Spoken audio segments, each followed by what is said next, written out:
देखिए, जब पति पत्नी के बीच में झगड़े बढ़ जाते हैं तो पत्नी आखिर में घर छोड़कर चली जाती है। एक बार पत्नी अगर घर छोड़कर चली गई तो लाख जतन करने के बाद भी वापस नहीं आती, वापस आने का मन नहीं बनाती, क्योंकि पत्नी किसी न किसी के बहकावे में आकर अपने दिमाग में एक वैवाहिक मतभेद बिठा लेती है और जिद पकड़ के बैठ जाती है, मन बनाकर बैठ जाती है कि अब मुझे वापस नहीं जाना। जब किसी व्यक्ति के साथ नया नया वाकया होता है, इस तरह की कोई घटना होती है जहां उसकी पत्नी उसे छोड़कर चली जाती है, तो वह समझ ही नहीं पाता कि ऐसी सिचुएशन में वह कैसे रिएक्ट करे, अब उसे क्या करना है, क्योंकि पहले कभी ऐसी परिस्थितियों से वह गुजरा ही नहीं होता, ऐसी परिस्थितियों का सामना कभी पति ने किया ही नहीं होता। उसे समझ ही नहीं आता कि ऐसी सिचुएशन से कैसे निपटना है और जानकारी का अभाव ना होने की वजह से वह उल्टे सीधे कदम उठाता है और बनी बनी बात को भी बिगाड़ देता है। अगर आप भी किसी ऐसी सिचुएशन से परेशान हैं या ऐसी सिचुएशन का सामना कर रहे हैं जहां आपकी पत्नी जिद पकड़कर बैठी है कि वो वापस नहीं आएगी, पति पत्नी में झगड़ा हो गया है लेकिन पति अपनी पत्नी को वापस लाना चाहता है और महिला वापस नहीं आना चाहती, तो ऐसी सिचुएशन में क्या करना है आज ये बताने वाला हूँ। इस बात को समझ लेते हैं। तो दोस्तों, बने रहिए मेरे साथ। मेरा नाम है अश्विनी सक्सेना और आप देख रहे हैं legal advisers and solicitors.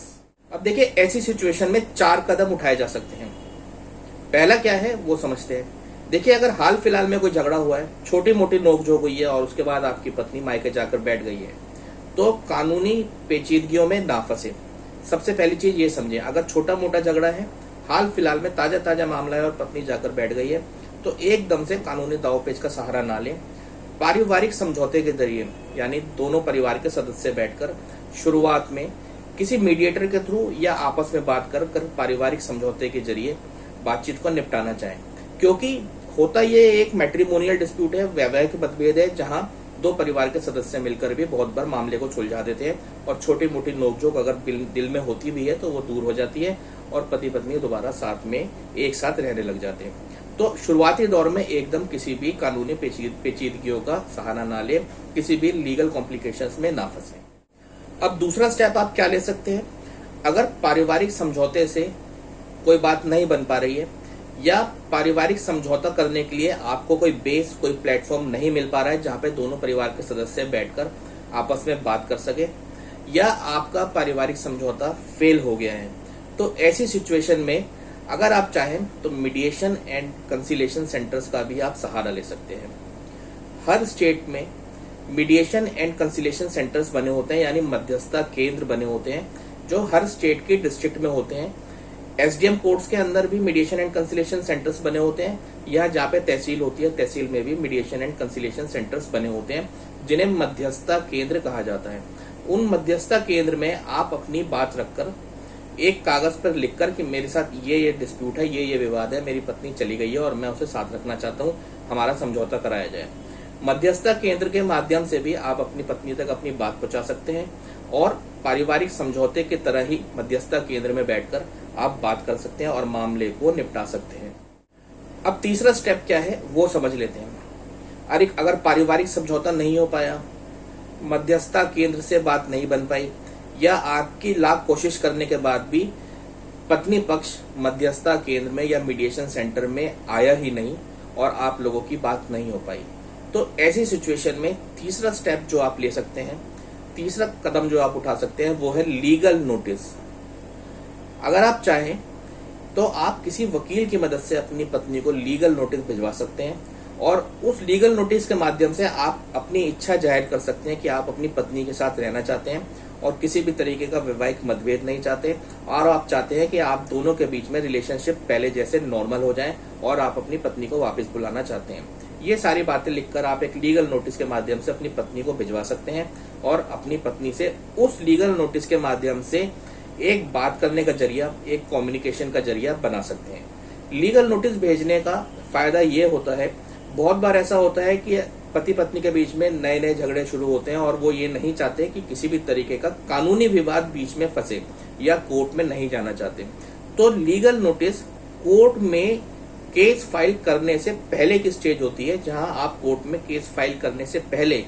Legal notice भेजकर अपनी पत्नी तक अपनी बात पहुंचा सकते हैं और अपने रिलेशनशिप को दोबारा से नॉर्मल कर सकते हैं।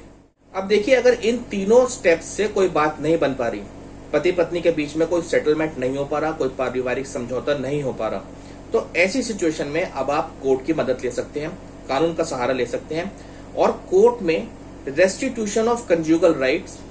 आरसीआर यानी दाम्पत्य जीवन की पुनः स्थापना का मुकदमा दायर कर सकते हैं। जब पत्नी पति को छोड़ के चली जाती है और पति अपनी पत्नी के साथ रहना चाहता है, तो ऐसी सिचुएशन में कोर्ट में रेस्टिट्यूशन ऑफ कंज्यूगल राइट्स का केस फाइल किया जाता है, जिसे आरसीआर भी बोलते हैं और दाम्पत्य जीवन की पुनः स्थापना का मुकदमा भी बोलते हैं।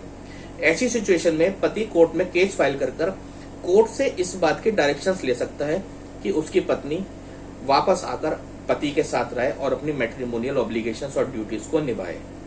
ऐसी सिचुएशन में कोर्ट अगर देखती है कि पत्नी बिना किसी जायज रीजन के पति को छोड़ के चली गई है, तो कोर्ट ऑर्डर्स करती है और पत्नी को साथ रहने के लिए डायरेक्शंस देती है।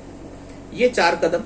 उठाए जा सकते हैं ऐसी सिचुएशन में जहां पति अपनी पत्नी के साथ रहना चाहता है लेकिन महिला नहीं चाहती साथ रहना। अब देखिए, ये 4 कदम तो हो गए कानून की बात, लेकिन इसके आगे एक 5वां कदम और है,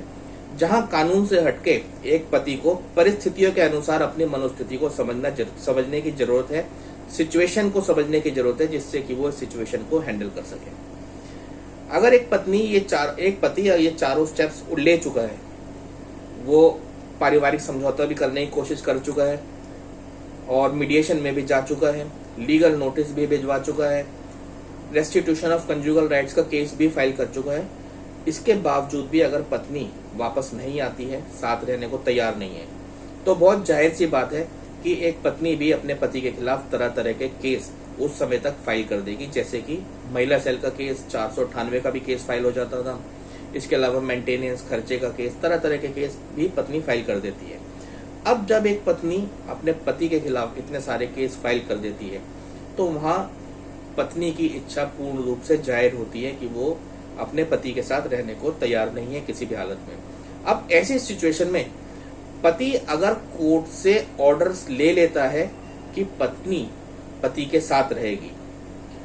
कुछ दिनों के लिए उन ऑर्डर्स के दबाव में आकर या उन ऑर्डर्स की डायरेक्शंस को फॉलो करते हुए पत्नी वापस पति के पास आ भी जाती है, रहने लग जाती है, उसके बावजूद भी वह वैवाहिक जीवन को अच्छे से नहीं बिता पाएगी, क्योंकि वहां उसकी इच्छा नहीं है आने की। कोर्ट के ऑर्डर्स में कोर्ट्स की डायरेक्शन को फॉलो करने की वजह से उसे वापस आना पड़ा और कभी भी ऐसा वैवाहिक जीवन आगे नहीं बढ़ पाएगा और कहीं ना कहीं दोबारा मतभेद होंगे, पत्नी दोबारा चली जाएगी और वही सिचुएशन वहीं आके खड़ी हो जाएगी जैसे कुछ समय पहले थी। तो अगर इतने जतन करने के बाद भी पत्नी वापस आने को तैयार नहीं है, साथ रहने को तैयार नहीं है, तो इससे तो बेहतर है कि उस पर दबाव ना बनाया जाए और आगे अपने जीवन के लिए डिसीजन लिया जाए, या अलग होने की कोशिश की जाए, सेपरेशन की कोशिश की जाए या डिवोर्स लेने की कोशिश की जाए। क्योंकि किसी को भी उसके ऊपर दबाव बनाकर उसकी मर्जी के खिलाफ अपने साथ नहीं रखा जा सकता। अगर दबाव बनाकर उसको आप उसकी मर्जी के खिलाफ अपने साथ रख भी लेंगे, आपके साथ रहने भी लग जाएगी, तो इस बात की बहुत संभावना होगी कि कुछ दिनों बाद दोबारा झगड़े होंगे और हालात उससे भी ज्यादा बिगड़ सकते हैं। तो इस चीज का भी ध्यान रखें। अगर सारे लॉ पॉइंट्स अपनाने के बाद भी पत्नी वापस नहीं आती है, तो दबाव ना बनाएं, डिसीजन लें कि आप सेपरेशन रखना चाहते हैं या डिवोर्स लेना चाहते हैं और उसके अकॉर्डिंग ही आगे अपनी लाइफ को देखें, ध्यान रखें और आगे बढ़ें। अब देखिए, ये जो 5वां कदम है, ये वो सलाह है जो हर मीडिएशन सेंटर में, मध्यस्थता केंद्र में पति पत्नी को वैवाहिक मतभेद के दौरान बताई जाती है, समझाई जाती है कि अगर दोनों साथ रह सकते हैं अपनी रजामंदी से, खुशी से, तो साथ रहे, नहीं तो एक दूसरे से अलग होने का निर्णय भी ले सकते हैं और एक दूसरे को बिना वजह उनके जीवन को व्यर्थ ना करें, उनके जीवन को खराब ना करें। पति और पत्नी अगर साथ नहीं रह सकते तो वो अलग होने का डिसीजन भी ले सकते हैं। इस तरीके की सलाह मध्यस्थता केंद्रों में दी जाती है, पति पत्नी को समझाया जाता है जहाँ पे हालात बहुत ज्यादा खराब हो रखे हैं। अगर आपको हमारी वीडियो पसंद आई तो वीडियो को लाइक, शेयर एंड कमेंट कर दें, चैनल को सब्सक्राइब कर लें और बेल आइकन को दबाना ना भूलें, जिससे हमारी वीडियो की नोटिफिकेशन आप व्यूअर्स तक पहुंचती रहे। आपका कोई सवाल, आपकी कोई क्वेरी, आप हमें कमेंट सेक्शन में लिखें, आपकी बातों का जवाब देने की पूरी कोशिश की जाएगी। इसी के साथ दोस्तों विदा लेता हूं आपसे। अगली वीडियो में बहुत जल्द मिलूंगा। तो दोस्तों मस्त रहें, स्वस्थ रहें, हंसते रहें, मुस्कुराते रहें। आप हैं तो हम हैं, इसलिए स्टे सेफ, स्टे अलर्ट। आपका दिन शुभ हो।